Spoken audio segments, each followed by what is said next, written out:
அன்பானவர்களே, போன வீடியோ தொடர்ச்சி. நல்ல கருத்துக்களை சோஷியல் மீடியாவில் யாரும் கேட்க மாட்டாங்க. ஆனால் இந்த சோஷியல் மீடியா இருக்குல்ல, சோஷியல்னால் என்னங்க? ஆ சோஷியல்னால் என்னங்க சொல்லுங்கங்க. பலாப்பற்றையும் ஒன்றா வச்சுக்கிறது தான் நல்லது கெட்டது. சோறு பீ எல்லாத்தையும் ஒன்றா சேர்த்துக்கிறது தான் சோஷியல். ஆமாம், ஏற்றத்தாழ்வு இல்லை, நீ பெரியவன் இல்லை நான் பெரியவன் இல்லை, நீ தாழ்ந்தவன் இல்லை நான் உயர்ந்தவன் இல்லை, இப்படி எல்லாத்தையும் ஒன்றா வச்சுக்கிறது தான் சோஷியல். அப்படி தானே சொல்கிறாங்க, அப்படி தானேங்க சொல்கிறாங்க. அப்போ அயோக்கியத்தனத்துக்கு தானேங்க முக்கியத்துவம் கொடுக்குறாங்க. எங்கள் ஸ்கூலில் லாஸ்ட்டு பெஞ்சில் இருக்கிறவன் ஃபஸ்ட்டு பெஞ்சுக்கு வரணும்னு ஆசைப்பட மாட்டான்.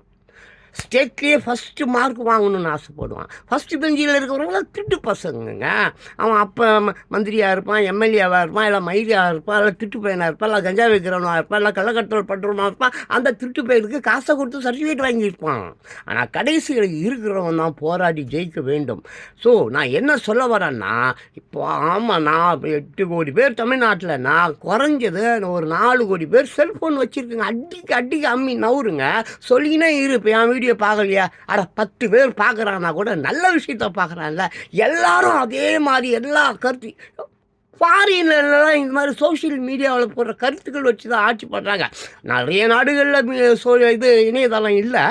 பட் அவங்க முடிவு எடுக்கிறதெல்லாம் மக்களுடைய கருத்துக்கள். புரியுதா?